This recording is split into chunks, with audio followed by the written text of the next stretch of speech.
Lucas 7, versículo 12. E quando chegou perto da porta da cidade, eis que levavam um defunto, filho único de sua mãe, que era viúva, e com ela ia uma grande multidão da cidade. E vendo-a, o Senhor moveu-se de íntima compaixão por ela e disse-lhe: não chores. E chegando-se, tocou o esquife, e os que levavam pararam e disse: jovem, eu te digo, levanta-te. E o defunto assentou-se, começou a falar e entregou a sua mãe. E de todos se apoderou o temor, e glorificavam a Deus, dizendo: um grande profeta se levantou entre nós, e Deus visitou o seu povo. A igreja diz amém? Feche a Bíblia, coloque na cadeira, pegue na mão da pessoa mais perfumada do seu lado e aperta com vontade, com carinho, até eles falarem aleluia. Pentecostal que não faz barulho está com defeito de fabricação, não é? Oremos. Pai, uma vez mais nós te glorificamos. Uma vez mais nós entendemos que daqui a alguns momentos este lugar ficará pequeno para o tamanho da avalanche da glória que o Senhor vai derramar sobre este lugar.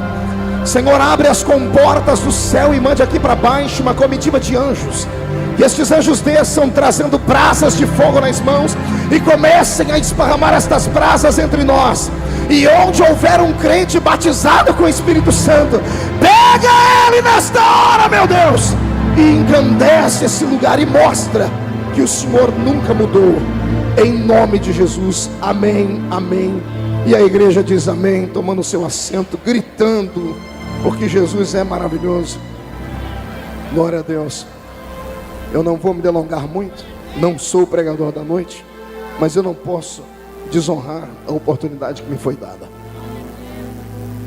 Lucas capítulo 7. Jesus Cristo, capítulos antes, havia deixado a pequena cidade de Nazaré e havia se mudado para a marítima cidade de Cafarnaum. Morando à beira-mar, o seu ministério começava a crescer e a brilhar e a chamar a atenção de todas as pessoas. De repente ele recebe uma incumbência um pouco maior. A cruzada não é em Naim, é na cidade posterior que está à frente. Mas ele, com a sua pequena comitiva, resolve sangrar o caminho de Naim. E para surpresa da cidade, para surpresa dos moradores da cidade, que estavam todos chorosos, angustiados, porque o filho único de uma viúva havia morrido. E o filho único desta viúva estava dentro de um esquife, dentro de um caixão. E a multidão saía agora do centro de Naim para o lugar do lado de fora, porque os mortos não eram sepultados na cidade. Havia um lugar especial para as coisas impuras.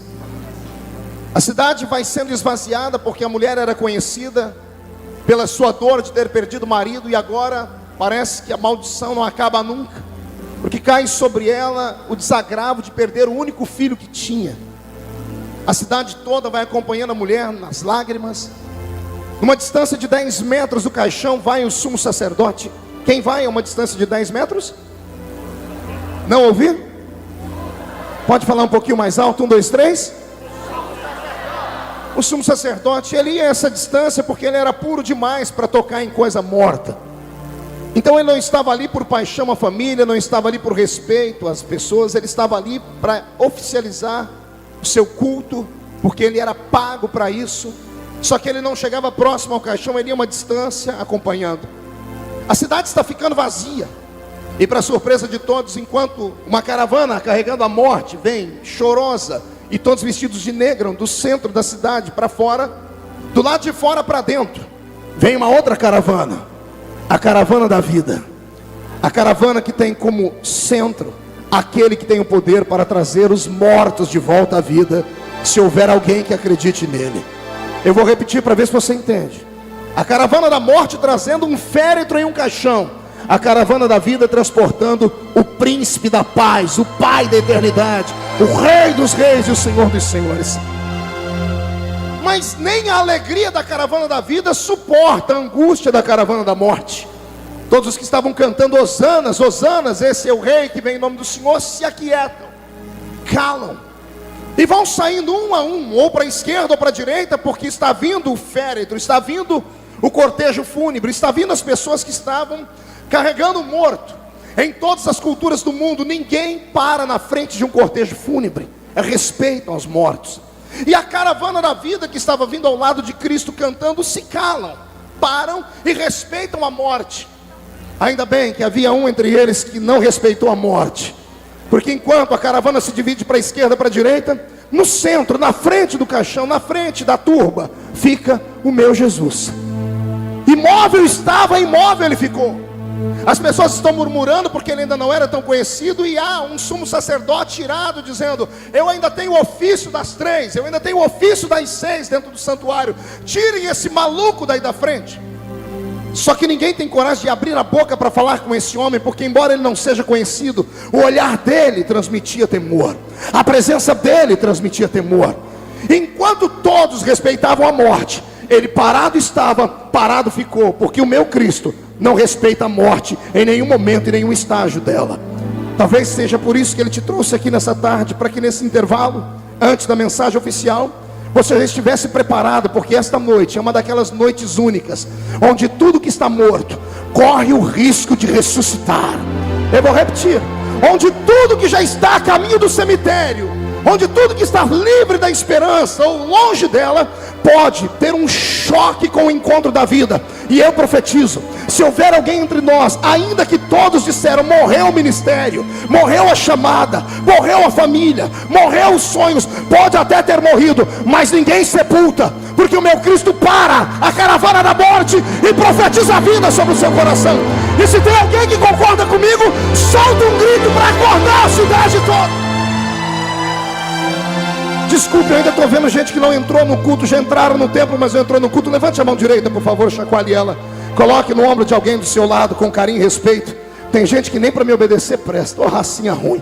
Agarrou o ombro do irmão, chacoalhe ele, até ele ficar irritado. Irrita ele, irrita ela, diga: Deus, grite, Deus está dizendo que aquele que crê nele, ainda que esteja morto, viverá.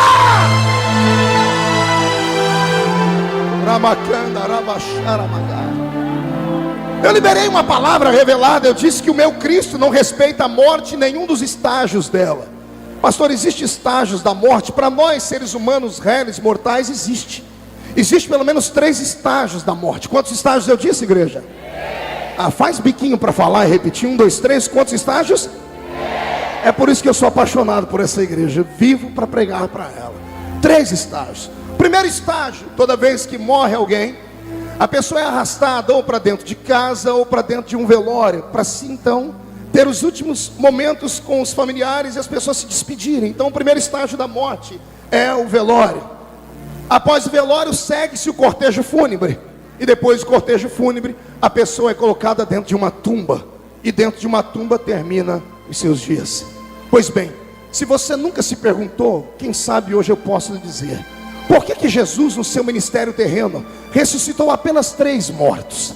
Por que não ressuscitou 4 e nem 2? Foram 3 mortos. Exatamente para mostrar para nós que o poder dele não tem limite. O poder dele pode bloquear a morte em qualquer um dos estágios que ela esteja.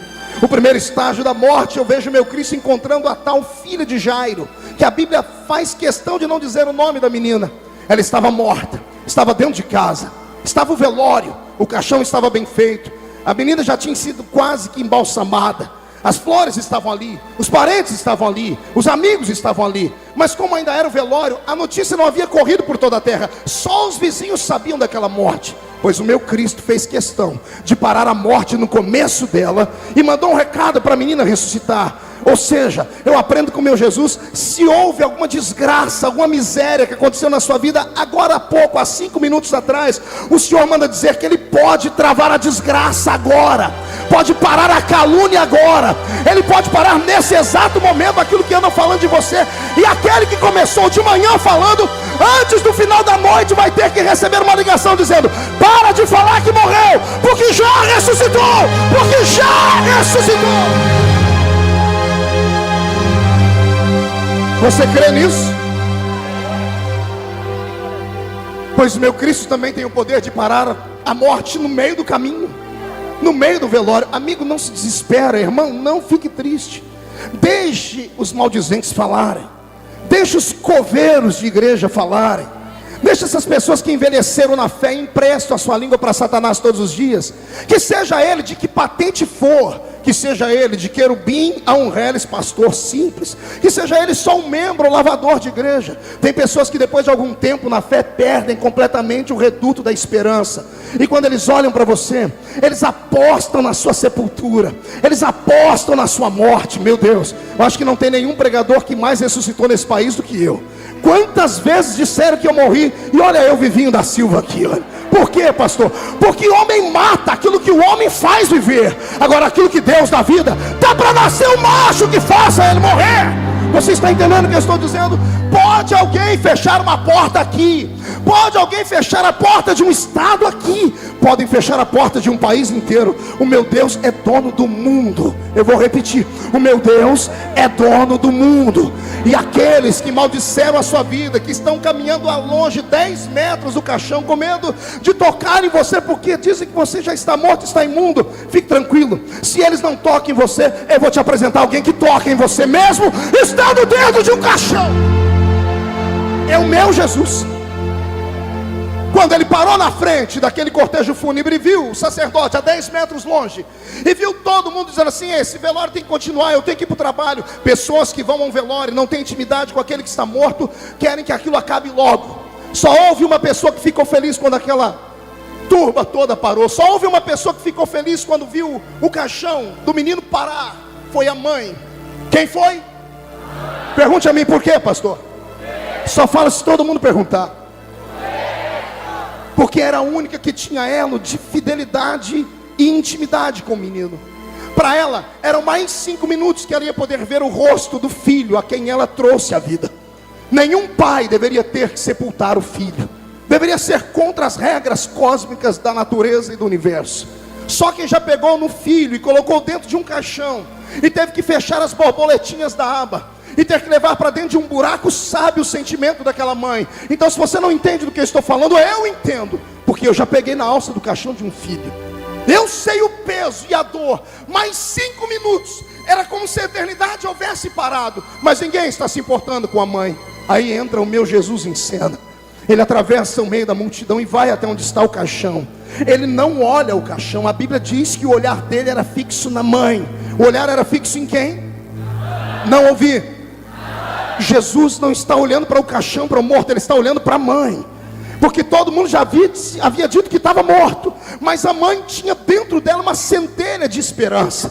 Quando Jesus olhou nos olhos dela, ele encontrou aquela mãe trazendo à sua memória um menino com 8 dias de nascido, e ela com as suas entranhas dilaceradas, mas cumprindo a lei, indo ao santuário, levando um par de rolinhas ou pombinhos e apresentando aquela criancinha a Deus. E ela disse: Deus, o meu filho é seu. E agora ela vê o filho morto no caixão. Havia um ponto de interrogação na vida dela, dizendo: se eu consagrei a Deus, por que é que morreu? A pergunta dessa mulher hoje está estampada no rosto de alguns que estão me olhando aqui. É claro que alguns não param de lixar a unha. Inclusive, diga para a irmã do seu lado aí: isso aqui não é um salão de beleza, isso aqui é a casa do Deus de Israel. Fale para o outro que está mandando mensaginha no celular que aqui não é ponto de encontro. Aqui é um lugar onde nós temos que estar ligados àquele que fez os céus e a terra para que o milagre aconteça. Quando Jesus leu o coração daquela mulher e viu ela chorando, ele liberou uma palavra que só Deus pode liberar na hora da morte. Escute, é a única palavra que só Deus, pastor Carvalho Júnior, pode liberar na hora da morte. Ele olhou para a mãe chorando e disse: não chores. Eu vou repetir: só Deus pode falar para alguém que viu alguém morrer, dizer: não chores. Quem é que tem coragem de ver uma mãe atracada a um corpo morto de um filho e falar para ela: não chore? Pelo contrário, nós temos que dizer: chora, desabafa, põe tudo para fora, deixa toda a sua dor, todos os seus sentimentos aqui. O choro é alívio. Então o que para todo mundo era normal era ela chorar. Vem Jesus entrar na contramão da avenida e dizer para ela: mulher, não chores. Eu repito, hein? Não chores. Quando tudo diz que não, a sua voz me encoraja a prosseguir. Ouça a voz de Jesus dizendo: não chores, porque o que você está vendo é apenas um fato. É apenas uma vírgula, não é o ponto final ainda. E quando ele diz não chores, todo mundo está olhando para ele apavorado, e ele levanta aquela mão dele. Ô mão abençoada. Eu senti o vento dela passar entre nós aqui. Eu vou repetir, eu estou dizendo que a mão dele já está levantada, erguida, e vai tocar a sua vida nessa noite. Toda vez que a mão dele se levantou, alguma coisa aconteceu de maneira extraordinária. A primeira vez que Deus usou essa mão dele e ergueu ela, foi para criar o nosso pai Adão. Ele fez com a própria mão. A segunda vez que ele levanta a mão dele na Bíblia, quando ele aparece só a mão, sem o braço e sem o corpo, ele enfia o dedo na parede do rei Beltesazar e escreve: Mené, Mené, Tekel, Urpassim, pesado foste na balança, achado em falta, foi passado de ti o teu reino, dividido entre os medos e persas, e hoje termina a sua história. Toda vez que ele levanta a mão dele, é para parar um ciclo de derrota e começar um ciclo de vitória. Não sei se você crê, também não estou me lixando para isso. Eu sei que ele me diz que a mão dele se levantou para mudar a sua história nessa noite. Há um divisor de águas acontecendo nesse lugar nesta noite. O que estava morto vai ressuscitar. Quando ele levanta a mão, ele toca aonde, igreja? Quem se lembra do texto? A Bíblia diz que Jesus tocou o cá para nós. Eu tenho pena do que Lucas escreveu, porque Lucas era médico e conhecia a cultura judaica, sendo grego. E ele sabia que nenhum judeu tocava em nada que era morto. Na verdade, ele quis deixar Jesus um pouco mais santo do que ele era. Se eu conheço meu Jesus, atrevido do jeito que era, ele foi logo botar a mão no peito do defunto. Porque esquife é de madeira, e madeira não precisa de ressurreição. Flores não precisam de ressurreição. O véu que estava sobre ele não precisava de ressurreição. O que precisava de ressurreição era o corpo dele, que estava endurecido, estava roxo, o sangue estava coagulado, a pupila dos olhos estava estourada, a mucosa da boca estava seca, a língua estava enrolada para dentro. Boa parte de tudo que estava dentro dele foi arrancado, e ele havia sido embalsamado, costurado e embrulhado num pano igualzinho Lázaro. Era esse corpo que precisava de ressurreição. E pense num Cristo que, quando dá uma ordem, aquele que tem juízo obedece. É o meu Cristo. É esse que você está sentindo a presença dele aqui. Não é que ele põe a mão no peito do defunto, sem as vísceras, pupila estourada, língua enrolada, sangue coagulado, corpo endurecido e roxo, e ele diz: morto, moço, levanta-te.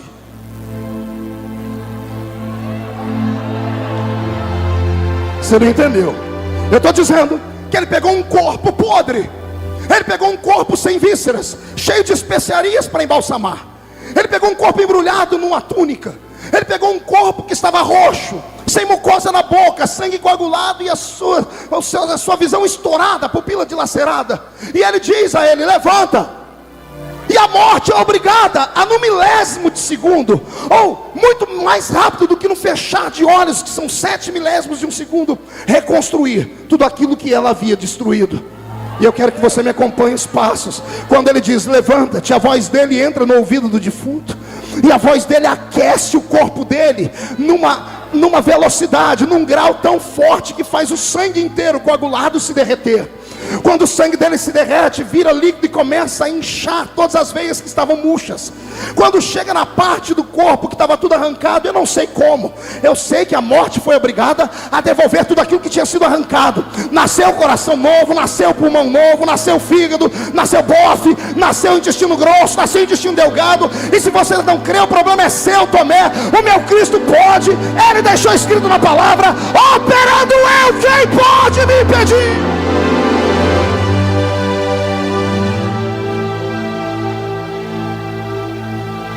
A pele começa a mudar de cor, de roxo vai ficando amarela, de amarela vai ficando um tom cinza, até pegar a cor morena do povo do Oriente. A sua pupila, que estava trincada e quebrada, volta a viver. A sua língua enrolada se desenrola, e a mucosa começa a ficar úmida dentro da sua boca. Tudo que não tinha é reconstruído, e o moço senta. Detalhe, as pessoas estavam segurando o caixão. Eu não sei como é que não soltaram o caixão no chão. Porque quando o defunto senta no caixão, tem gente que deve estar correndo até hoje daquele milagre lá. É o que vai acontecer mais ou menos a sua vida depois de hoje. Todo mundo apostou na falência da sua história. Todo mundo disse que a sua chamada não ia acontecer. Todo mundo falou que a sua música não ia explodir, que o seu ministério não ia acontecer. E olha o que vai acontecer nessa noite. Quando estiverem te levando para o cemitério dos sonhos, no meio do caminho, o meu Cristo vai se colocar de pé e vai dizer: levanta-te, porque o seu sonho vai ser uma realidade. E se alguém crê no que eu estou dizendo, solta um grito para ver se o irmão do seu lado reage. Fica de pé comigo. Vê se só tem um crente vivo do seu lado e agarra a mão dele. Não agarre a mão de qualquer um, só a mão de quem você está vendo os olhos brilhar.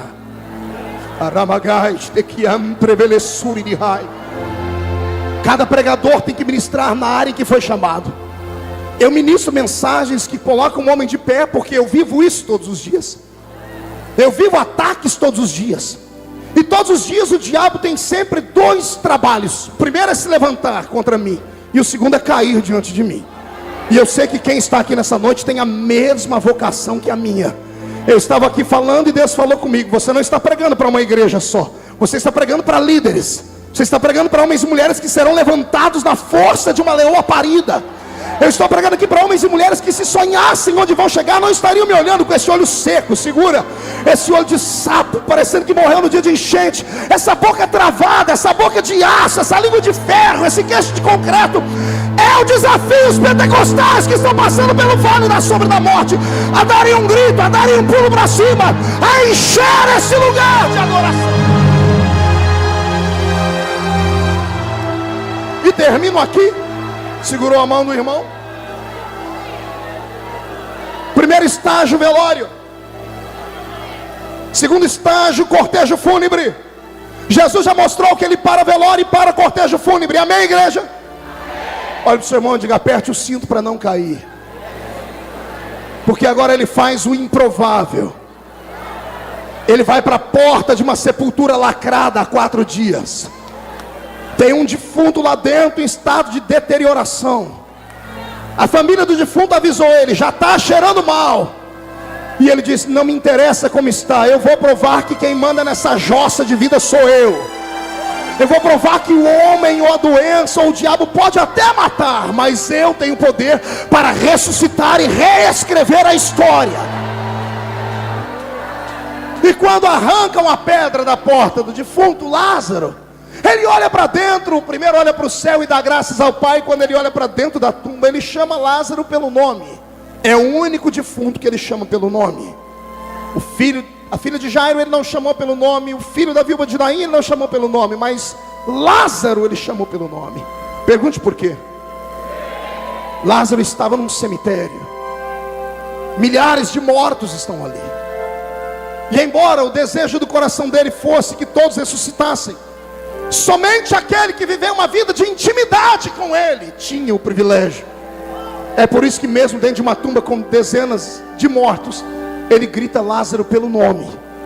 Ele diz: Lázaro, quem ressuscita é só você. Quem está morto à sua esquerda, à sua direita, à frente, atrás, deixa ele por aí. Vai ressuscitar aquele que tem sonhos, aquele que tem chamada e aquele que tem intimidade. Será que eu estou pregando para alguém que tem essas características aqui? Então solte a mão do seu irmão e agarre pelo braço. Traz o braço da pessoa bem próximo.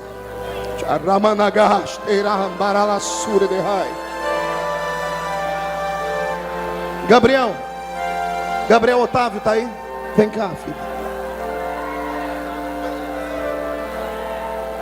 Toda vez que eu vejo esse moço me dá arrepio. Pergunte por quê.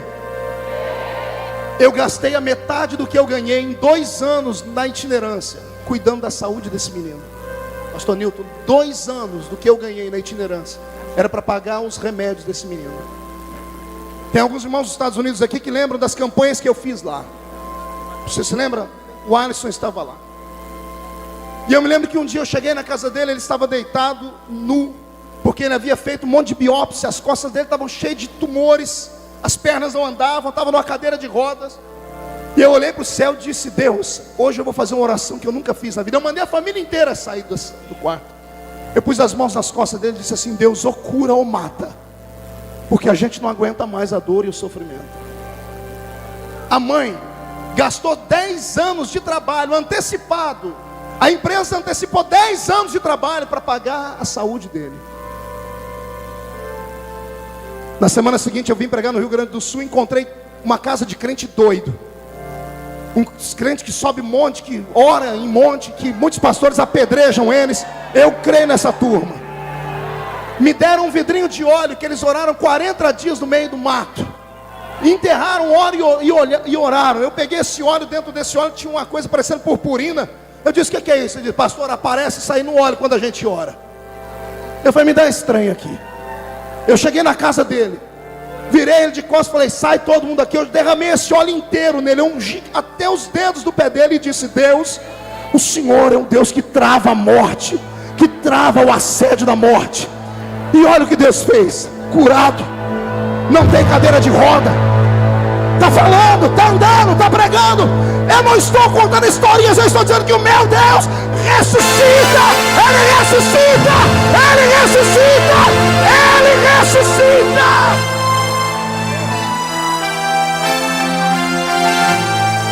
Solte as mãos do seu irmão e eu entrego o microfone. Traga as duas mãos no peito.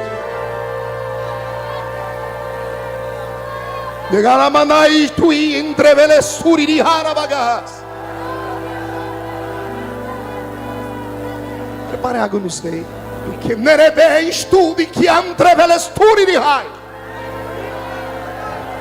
Em nome de Jesus Cristo, eu venho contra todos os demônios que bloqueiam sonhos, contra todos os demônios que sepultam ministérios, contra todos os demônios que roubam a esperança.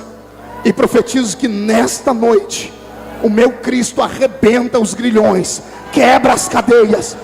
Vai haver uma ressurreição no vale dos mortos. O vale dos sonhos vai prosperar.